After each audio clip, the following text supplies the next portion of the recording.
Hello ನನ್ನ ಪ್ರೀತಿಯ ಕನ್ನಡಿಗರೇ, ಎಲ್ಲರಿಗೂ ಪ್ರತೇಶ್ ಕನ್ನಡ ವಾಹಿನಿಗೆ ಸುಸ್ವಾಗತ. ಈ ದಿನ ನಾನು ಇವತ್ತು ನಿಮಗೆ ಜೋಳದ ರೊಟ್ಟಿ ಹೇಗೆ ಮಾಡೋದು, ಯಾವ ಮೆಜರ್ಮೆಂಟಲ್ಲಿ ಹಿಟ್ಟು ತೊಗೋಬೇಕು, ಯಾವ ಮೆಜರ್ಮೆಂಟಲ್ಲಿ ನೀರು ಹಾಕಬೇಕು ಅನ್ನೋದ್ರ ಬಗ್ಗೆ ಹೇಳ್ತಾ ಇದ್ದೀನಿ. ಯಾಕಂದರೆ ರೊಟ್ಟಿ ಮಾಡೋಕ್ಕೆ ಹದ ತುಂಬ ಮುಖ್ಯ. ನಾವು ಎಷ್ಟು ಹದವಾಗಿ ಹಿಟ್ಟು ಕಲಿಸ್ಕೊತೀವೋ ಅಷ್ಟು ಚೆನ್ನಾಗಿ ರೊಟ್ಟಿ ಬರ್ತವೆ ಮತ್ತು ತೆಳ್ಳಗೆ ಚೆನ್ನಾಗಿ ಮಾಡ್ಬೋದು, ಈಸಿಯಾಗಿ ಮಾಡ್ಬೋದು.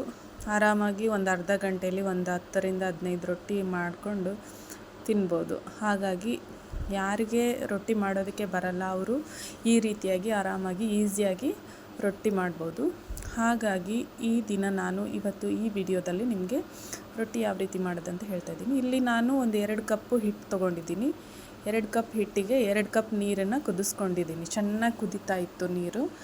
ಆ ರೀತಿ ಕುದಿಸ್ಕೊಂಡು ಅದಕ್ಕೆ ಇವಾಗ ಅದರಲ್ಲಿ 1.5 ಕಪ್ಪಷ್ಟು ನೀರು ಹಾಕಿಬಿಟ್ಟು ಈ ರೀತಿ ಚೆನ್ನಾಗಿ ಕಲಿಸ್ತಾ ಇದ್ದೀನಿ.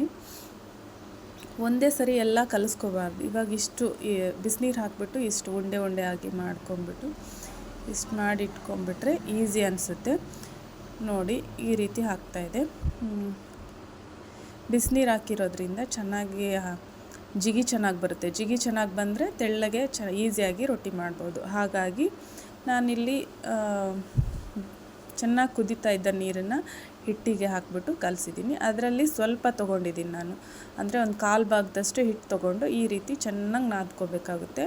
ಎಷ್ಟು ಚೆನ್ನಾಗಿ ನಾದ್ಕೋತೀವೋ ಅಷ್ಟು ಚೆನ್ನಾಗಿ ಅಂದರೆ ರೊಟ್ಟಿ ಹರಿದೋಗಲ್ಲ, ಹರಿಲಾರ್ದಂಗೆ ನೀಟಾಗಿ ರೌಂಡಾಗಿ ಮಾಡ್ಬೋದು. ಹಾಗಾಗಿ ಈ ರೀತಿ ಚೆನ್ನಾಗಿ ಕಲಿಸ್ಕೊಂಡ್ಬಿಟ್ಟು ನೋಡಿ ಯಾವ ರೀತಿ ಬರ್ತಿದೆ ಅಂತ ಹೇಳಿಬಿಟ್ಟು ನೋಡಿ ಇಷ್ಟು ಹದ ಇದ್ದರೆ ಸಾಕು. ಇವಾಗ ಇದರಲ್ಲಿ ನಾನು 4 ರೊಟ್ಟಿ ಮಾಡ್ತೀನಿ. ಫಸ್ಟಿಗೆ ಸ್ವಲ್ಪ ತಟ್ಕೋಬೇಕು, ತಟ್ಕೊಂಡ್ರೆ ಶೇಪ್ ಚೆನ್ನಾಗಿ ಬರುತ್ತೆ, ರೌಂಡ್ ಶೇಪ್ ಚೆನ್ನಾಗಿ ಬರುತ್ತೆ ಅಂತ ಹೇಳ್ಬಿಟ್ಟು ಅಷ್ಟೇ. ಇವಾಗ ಇಷ್ಟು ಒಂದು ಲಟ್ಟಿಣಿಗೆಗೆ ಕವರ್ ಕಟ್ಕೊಂಡ್ರೆ ರೊಟ್ಟಿ ಹರಿದೋಗಲ್ಲ. ಹಾಗಾಗಿ ನೀಟಾಗಿ ಕವರ್ ಕಟ್ಟಿಟ್ಕೊಂಡ್ರೆ ಚೆನ್ನಾಗಿ ಈಸಿಯಾಗಿ ಮಾಡ್ಬೋದು. ನೋಡಿ ಎಷ್ಟು ಬೇಗ ರೊಟ್ಟಿ ಈಸಿಯಾಗಿ ತೀಡ್ಬೋದು. ಈ ರೀತಿ ಇಷ್ಟು ತೀಡ್ಬಿಟ್ಟು ನೀಟಾಗಿ ಇದನ್ನು ಹೆಂಚಿಗೆ ಎತ್ತಾಕೋದು ಒಂದು ಕಲೆ ಅಂತ ಹೇಳ್ಬೋದು. ಅದನ್ನು ಸಾಫ್ಟಾಗಿ ನೀಟಾಗಿ ತೊಗೊಂಡು ಹಂಗೆ ಎತ್ತಿ ಹಾಕ್ಕೋಬೇಕಾಗುತ್ತೆ. ನೋಡಿ ಎಷ್ಟು ನೀಟಾಗಿ ಬಂತು. ಈ ರೀತಿ ಹಾಕ್ಬಿಟ್ಟು ಇದಕ್ಕೆ ಒಂದು ಕಾಟನ್ ಬಟ್ಟೆಯಲ್ಲಿ ನೀರು ಎತ್ಕೊಂಡ್ಬಿಟ್ಟು ನೀಟಾಗಿ ನೀರು ಸವರ್ಕೊಂಡ್ಬಿಡ್ಬೇಕು. ಹುಷಾರಾಗಿ ಸವರ್ಬೇಕು, ಇಲ್ಲಾಂದರೆ ಅದು ಕಿತ್ತೋಗ್ಬಿಡುತ್ತೆ. ಅದಕ್ಕಾಗಿ ನೀಟಾಗಿ ಹಿಂಗೆ ಸಾಫ್ಟಾಗಿ ನೀರು ಸವರ್ಕೊಂಡ್ಬಿಟ್ರೆ ಚೆನ್ನಾಗಿರುತ್ತೆ. ರೊಟ್ಟಿಗೆ ನೀರು ಹಚ್ಚಿದ್ರೇ ಮತ್ತು ಅದು ಸೀದೋಗಲ್ಲ. ಹಾಗಾಗಿ ಇವಾಗ ಒಂದು ಅರ್ಧ ನಿಮಿಷ ಅಂದರೆ ಒಂದು 30 ಸೆಕೆಂಡ್ ಬಿಟ್ಬಿಟ್ಟು ಇಷ್ಟೇ ತಿರುವು ಹಾಕ್ಬೋದು ಆರಾಮಾಗಿ.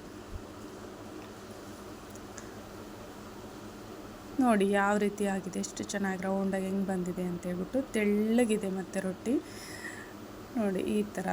ಇವಾಗ ತಿರುವು ಹಾಕ್ಕೊಂಡಿದ್ದೀನಿ.